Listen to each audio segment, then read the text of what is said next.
This is problem 12.125, and it is on page 796.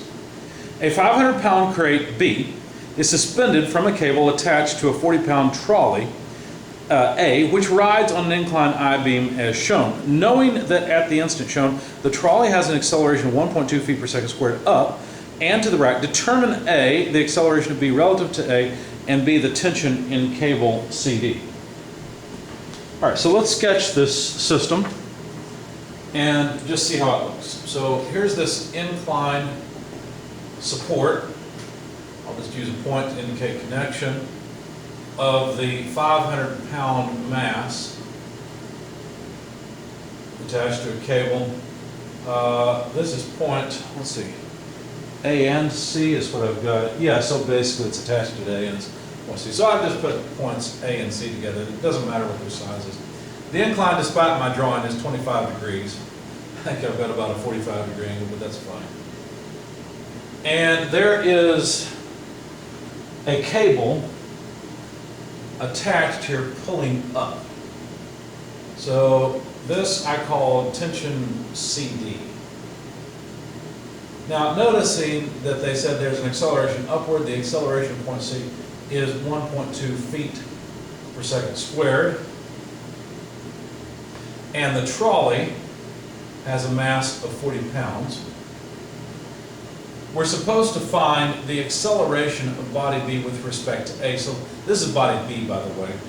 You can imagine, as this accelerates upward, this is going to lag a little bit, right? So how is it accelerating relative to the trolley to which it's attached? And what's the tension in the rope? Well, let's start off with a free body diagram. I'll start off with a free body diagram of body B. There's tension, I'll call TAB, in this rope, which is a different rope. And there's the weight of body B. Now that equals the kinetic diagram, which is something like this. I'm going to choose a coordinate system up and to the right. So just a straight coordinate system. Okay?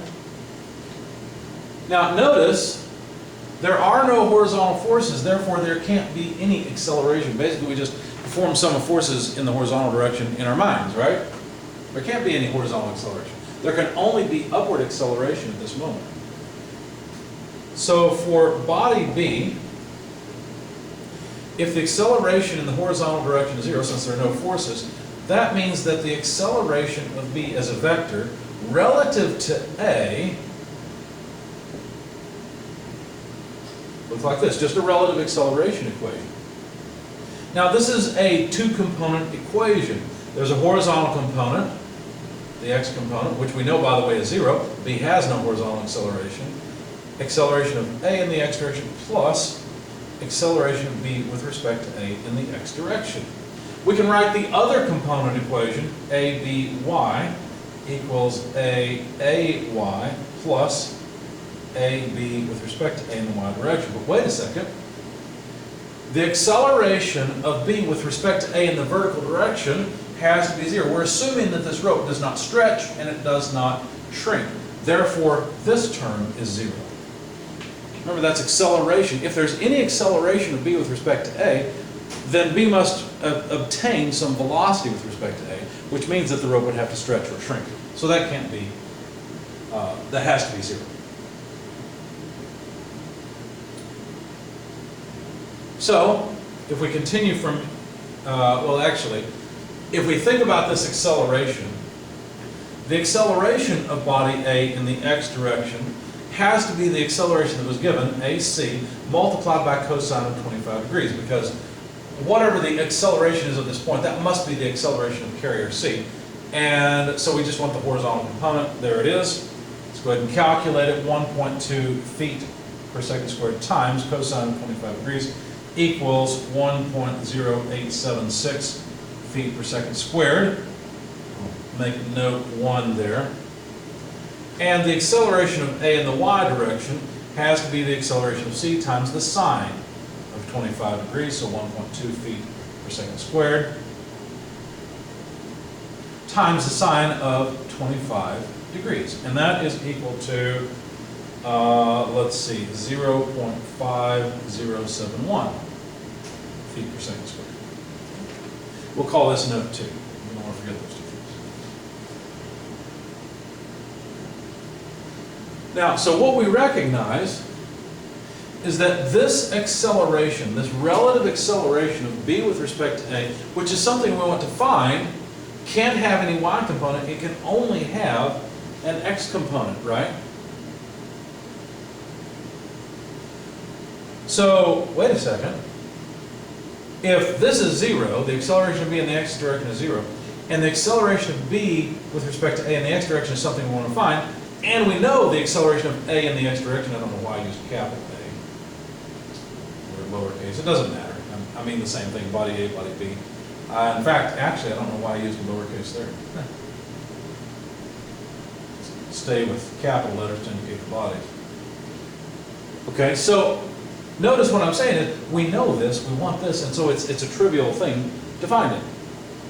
Right? It's just the opposite, because look, the acceleration of b with respect to a in the x direction is the negative of the acceleration of a in the x direction. Well, we already know the acceleration of a in the x direction is right there.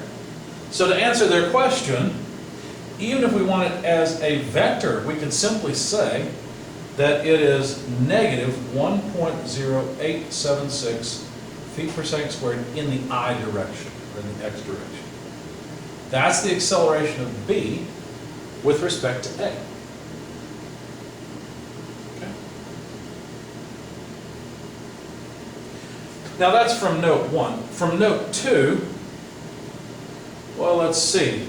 If the acceleration of b with respect to a in the y direction is 0, then what that means is the acceleration of a in the y direction and b in the y direction are equal to each other.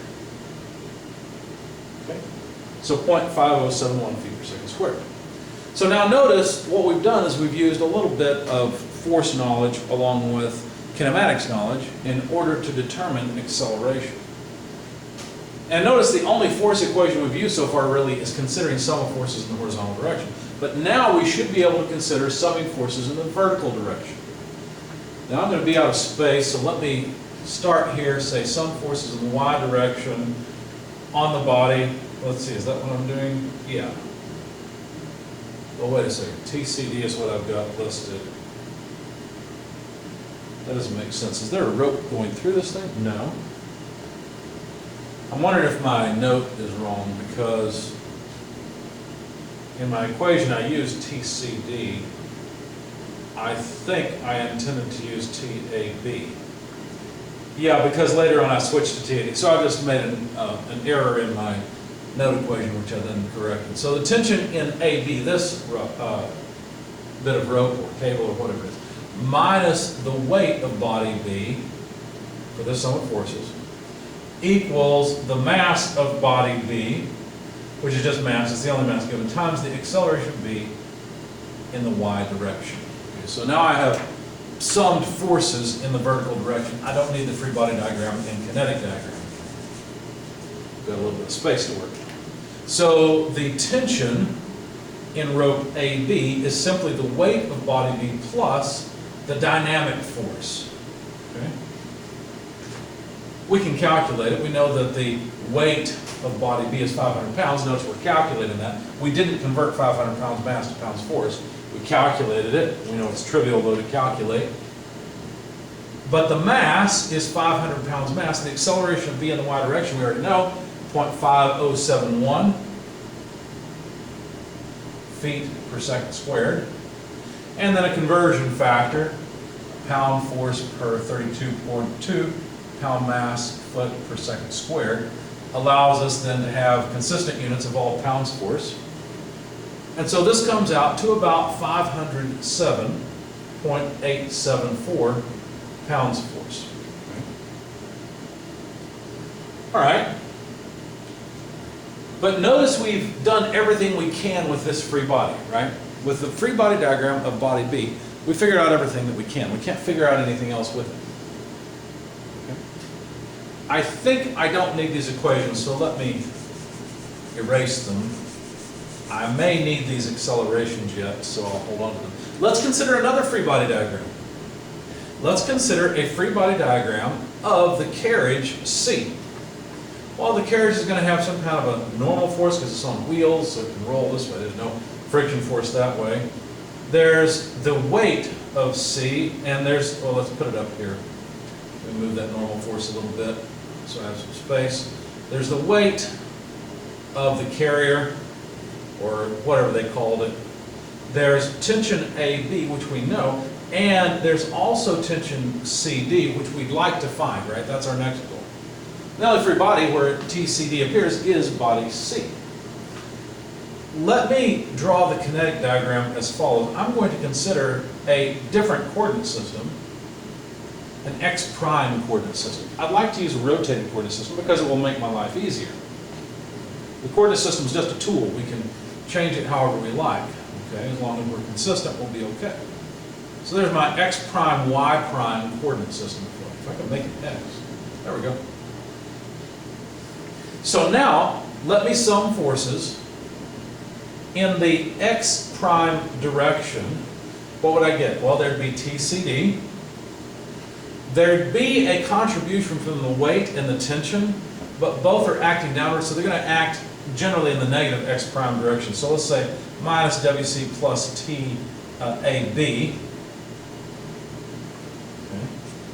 And then, what component do I need? Well, this is a 25-degree angle, so if I want the vertical component, that's the sine component of the 25-degree angle. And that's equal to the mass times the acceleration in the x prime direction. So, solving for TCD, what do we get? Well, we get the mass, oh, by the way, let's be careful. This is the mass of body C now, since we're summing forces on body C. So, being careful, the mass of body C times the acceleration in the x prime direction plus the weight of body C plus TAB multiplied by sine 25 degrees should give me TCD. Now, notice that this acceleration in the x prime direction is simply AC. Okay. So we have everything we need. The mass of body C, the carrier, is 40 pounds mass. We know the acceleration is 1.2 feet per second squared. And to convert that, let's see. Well, we can remember these, so I guess I'll go ahead and delete them, or erase them, I should say. We divide by 32.2 pound mass foot per second squared per pound force. Then all the pound mass foot per second squared is gone. We'll have pounds force as the units of our first term. And then we need to add the weight of C, which is 40 pounds force, TAB, which we've already calculated, and did I write it somewhere? No, here it is, 507. So plus 507.874 pounds force times sine of 25 degrees. And so TCD comes out as about 233.03 pounds force. So there's the force required in this rope CD in order to cause this acceleration of 1.2 feet per second squared for this 500-pound mass.